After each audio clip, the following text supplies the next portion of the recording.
Vamos então resolver mais uma ficha de problemas, a ficha 76. Esta ficha é constituída por 3 problemas. Vamos começar aqui pelo primeiro, que diz o seguinte: observa a seguinte sequência de figuras. Nesta sequência de figuras temos 3 figuras. A primeira figura, a segunda figura da sequência e a terceira figura da sequência. Quantos triângulos terá a quarta figura da sequência? Para já, nós temos que procurar aqui um padrão de sequência na figura. O que é que nós verificamos? Podemos verificar desde já que a figura 1 tem um quadrado, a figura 2 tem 2 quadrados, a figura 3 tem 3 quadrados. Ou seja, o número de quadrados na figura é sempre igual à ordem da figura. Se a ordem da figura é 1, tem um quadrado. Se a ordem da figura é 2, tem 2 quadrados. Se a ordem da figura é 3, tem 3 quadrados. Relativamente aos triângulos, o que é que nós podemos verificar? Podemos verificar que existe sempre um triângulo cuja base é coincidente com o lado do quadrado. Podemos então verificar que o número de triângulos é sempre em quantidade igual ao número de lados não coincidentes dos quadrados. Portanto, neste caso, estes dois quadrados têm este lado coincidente, significa que existem triângulos nos outros lados não coincidentes. Neste caso, temos aqui 3 quadrados com 2 lados coincidentes, significa que os triângulos existem em todos os lados não coincidentes. Portanto, o que nós temos que procurar é sempre uma relação da sequência de figuras, de tal modo a que possamos avaliar a constituição de uma figura de ordem n.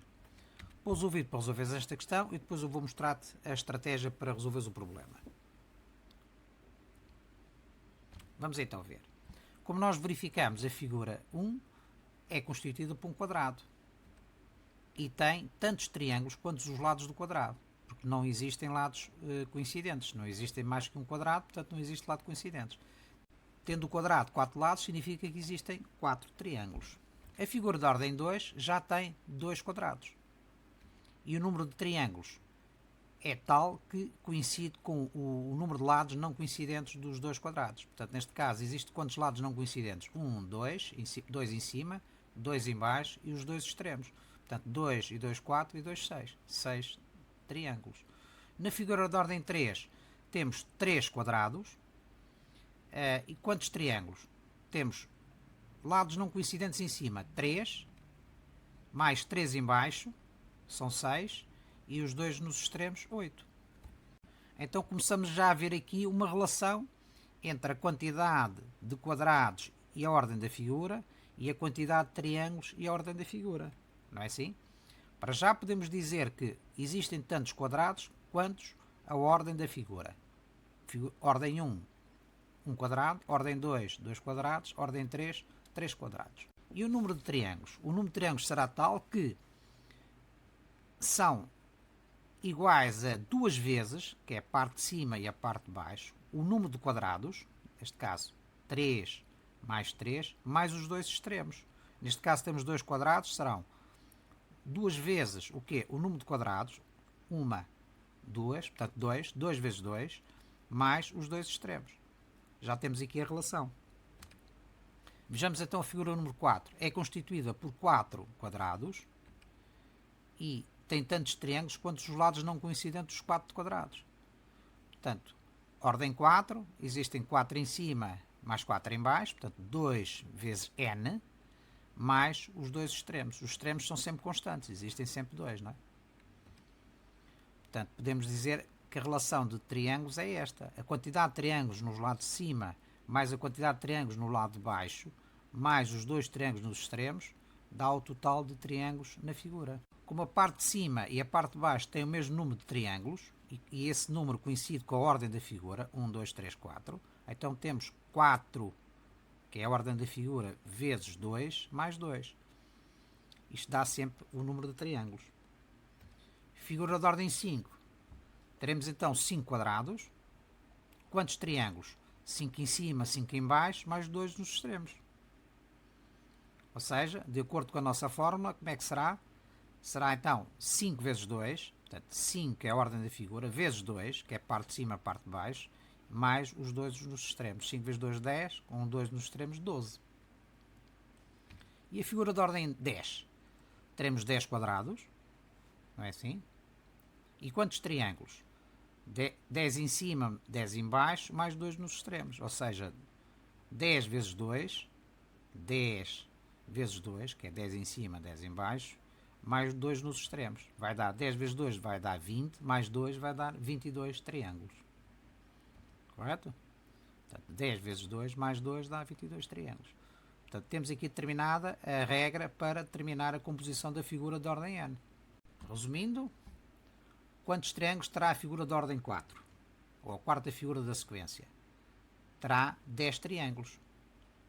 4 em cima, 4 em baixo, 8, mais 2 nos extremos, 10. Ou seja, 4, que é n vezes 2, n mais n dá n vezes 2, mais 2 vai dar 10. Portanto, n é igual a 4, será 2 vezes 4, 8, mais 2 nos extremos, 10. E a figura de ordem 5? Será 2 vezes 5 mais 2. 5 mais 5 é 2 vezes 5 mais 2, 12 triângulos. E a figura de ordem 10? Será 10 mais 10, ou seja, 10 vezes 2, que são 20, mais 2 nos extremos, 22 triângulos. O número de quadrados coincide sempre com a ordem da figura. A figura de ordem 4 tem 4 quadrados, a figura de ordem 5 tem 5 quadrados e a figura de ordem 10 tem 10 quadrados. Vamos ao segundo problema. O cão da Alice subiu uma escada e sentou-se no 20º degrau. O gato do Gaspar parou 4 degraus abaixo do cão, tendo ficado no degrau do meio da escada. Quantos degraus tem a escada? Explica como chegaste à tua resposta. Podes fazê-lo utilizando palavras, esquemas ou cálculos. Pousa o vídeo então para resolveres esta questão e depois eu vou mostrar-te a solução. Vamos então ver. Imagina aqui uma escada e o enunciado diz-nos o seguinte: o cão da Alice subiu uma escada e sentou-se no 20º degrau, ou seja, degrau 20. Subiu 5 degraus, mais 5, está no 10º degrau, mais 5, 15º degrau e mais 5, está no 20º degrau. Pronto. Ali ficou o cão da Alice. O enunciado diz-nos a seguir que o gato do Gaspar parou 4 degraus abaixo do cão. Portanto, se for 4 degraus abaixo do cão, significa que é 20 menos 4, ou seja, parou no degrau de 16. Tendo ficado no degrau do meio da escada. Significa então que o degrau 16 é metade da escada. Isto é, existem 16 degraus para baixo e existem 16 degraus para cima. Então, quantos degraus terá a escada? Se metade da escada tem 16 degraus, a escada completa terá o dobro dos degraus, ou seja, 2 vezes 6, 32 degraus. Vamos confirmar no algoritmo da multiplicação, 16 vezes 2, 2 vezes 6 são 12, ficam aqui 2 unidades e vão 10 unidades, ou seja, uma dezena por ordem das dezenas. 2 vezes 1 são 2, com 1 que vem de trás são 3, 32 degraus. Então não há dúvida, né? A escada tem 32 degraus. Tem 16 para baixo e mais 16 para cima. Cá está, 21, 22, 23, 24, 25 e depois 30, 31, 32 degraus. Portanto, a escada completa tem 32 degraus. Resumindo, o cão da Alice subiu uma escada e sentou-se no 20º degrau. O gato de Gaspar parou 4 degraus abaixo, tendo ficado no degrau do meio da escada. A pergunta é quantos degraus tem a escada. Portanto, o cão subiu até ao 20º degrau, não é assim? O gato do Gaspar parou 4 degraus abaixo, isto é, 20 menos 4, parou no 16º degrau.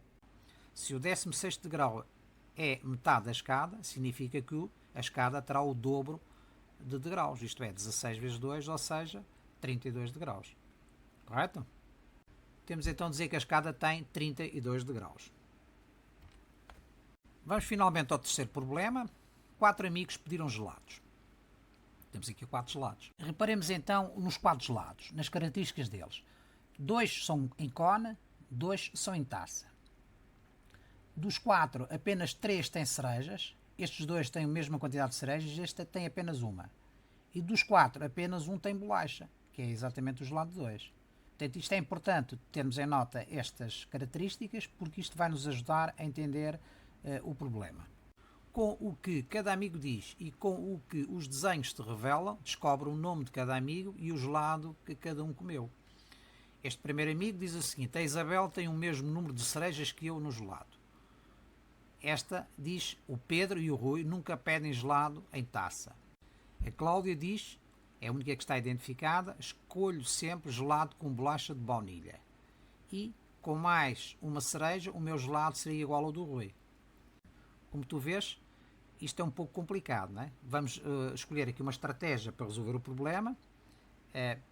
Pousa o vídeo para pensar e eu depois vou mostrar-te a solução. Vamos então ver. Como tu podes ver, tens aqui os 4 amigos. Apenas um está identificado, que é a Cláudia. A Cláudia é esta aqui, não é? O primeiro amigo não sabemos qual é. O amigo 1, que diz o seguinte: a Isabel tem o mesmo número de cerejas que eu no gelado. Esta segunda amiga, também não sabemos qual é o nome, diz que o Pedro e o Rui nunca pedem gelado em taça.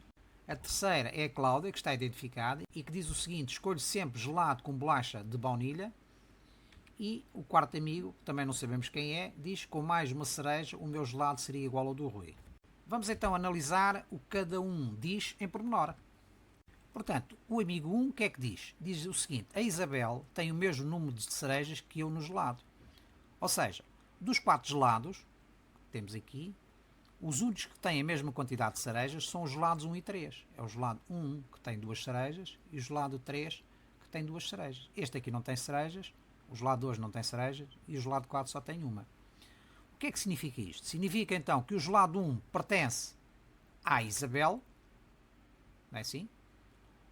E o gelado 3 pertence ao amigo 1, ou o contrário. Isto é, o gelado 1 pertence ao amigo 1 e o gelado 3 pertence à Isabel. Isto é o que para já nós podemos concluir. E sendo assim, podemos fazer aqui o esquema. Significa então que o gelado 1 pertence à Isabel ou ao amigo 1 e o gelado 3 também pertence ao amigo 1 ou à Isabel. Portanto, será sempre o inverso. Se o 1 pertence à Isabel, o 3 pertencerá ao amigo 1. Se o 1 pertence ao amigo 1, o 3 pertencerá à Isabel. Vamos então ver o que é que diz o amigo 2. O amigo 2, que é uma amiga, diz o seguinte: o Pedro e o Rui nunca pedem gelado em taça. Se nós analisarmos os 4 gelados, verificamos que dos 4 gelados, os únicos que não estão em taça são os gelados 1 e gelados 4. O que é que significa isto? Significa então que se o gelado 1 pertence ao Pedro, então o gelado 4 pertencerá ao Rui. Não é? Ou inversamente. O que é que queremos dizer com isto? Se o gelado 1 pertence ao Pedro, o gelado 4 pertence ao Rui. Se o gelado 1 pertence ao Rui, o gelado 4 pertencerá ao Pedro. Portanto, isto é o que nós sabemos para já. Vamos então ver o que é que diz a amiga Cláudia. Diz o seguinte: escolho sempre gelado com bolacha de baunilha. Ora, nós, se analisarmos aqui os gelados, verificamos que o único gelado com bolacha é o gelado 2. Então significa que o gelado 2 é o da Cláudia. Portanto, aqui não há qualquer dúvida. Portanto, o amigo 2 é a Cláudia e o seu gelado é o gelado 2. Vamos finalmente analisar o que é que diz o amigo 4. Diz: com mais uma cereja, o meu gelado seria igual ao do Rui. Se analisarmos os 4 gelados, verificamos que a diferença de uma cereja só existe entre o gelado 4, que tem uma, e os gelados 1 e 3, que tem 2. O que significa desde já duas coisas. O gelado do amigo 4 é o gelado 4, que é o único que tem uma cereja. E como nós vimos antes, o gelado do Rui tem que ser o gelado 1 ou o gelado 4. Certo? Está aqui o Rui da análise anterior. E como o gelado 4 é do amigo 4, resta a situação de o gelado 1 ser do amigo Rui. Correto? Portanto, já temos 2 amigos identificados e com o respectivo gelado. Como nós vimos, o gelado do Rui é o 1, então resta ficar que o gelado do 4 será o gelado do Pedro. E está identificado mais um amigo. Portanto, o amigo 4 é o Pedro. Então, podemos verificar que até o momento estão identificados 3 amigos. O Rui tem o gelado 1, a Cláudia tem o gelado 2 e o Pedro, que é o amigo 4, tem o gelado 4. Então, o amigo que está a faltar é a Isabel, pelo que o gelado 3 é o da Isabel. Correto? Temos então identificados os 4 amigos e os respectivos gelados. Resumindo, dos 4 amigos apenas temos identificado a Cláudia, que é esta aqui. Falta-nos identificar o seu gelado e os gelados e os restantes 3 amigos. Pelo que o amigo 1 afirma, a única coisa que podemos concluir é que se o gelado 1 for da Isabel, o gelado 3 será do amigo 1. Se o gelado 1 for do amigo 1, o gelado 3 será da Isabel. Pelo que a amiga 2 afirma, a única conclusão que podemos tirar para já é que se o gelado 1 for do Pedro, o gelado 4 será do Rui, ou se o gelado 1 for do Rui, o gelado 4 será do Pedro. Pelo que a Cláudia afirma, e que diz o seguinte: escolho sempre gelado com bolacha de baunilha, nós podemos identificar imediatamente que o gelado 2 é da Cláudia. E porquê é que nós podemos identificar isso? Porque o único gelado que tem bolacha é o gelado 2. Portanto, este gelado será o da Cláudia. Para já, a única identificação que temos é que a Cláudia é esta terceira amiga e o seu gelado é o gelado 2. Pela afirmação do amigo 4, podemos concluir várias coisas. A primeira é que se com mais uma cereja o meu gelado seria igual ao do Rui, significa que o gelado deste amigo 4 é o gelado que tem a menor quantidade de cerejas. Neste caso é o gelado 4. Pelo que podemos concluir que o gelado do amigo 4 é o gelado 4. Isto é, porque é o único que tem uma cereja. Por outro lado, se o gelado 4 é do Pedro, significa então que o gelado 1 será do Rui, né? Porque já está atribuído o gelado 4 ao Pedro, portanto o gelado 1 será do Rui. E podemos concluir ainda mais o seguinte: se o gelado do Rui é o gelado 1, não é assim? Então o gelado 4 será o do Pedro, isto é, o amigo 4 é o Pedro. E o amigo que falta identificar é o amigo 3. Portanto, o amigo 3 tem o gelado 3, que é exatamente a Isabel. Concluindo, podemos dizer então que o amigo 1 é o Rui e o seu gelado é o 1. O amigo 2 é a Isabel e o seu gelado é o 3. O amigo 3 é a Cláudia e o seu gelado é o 2. E o amigo 4 é o Pedro e o seu gelado é o 4.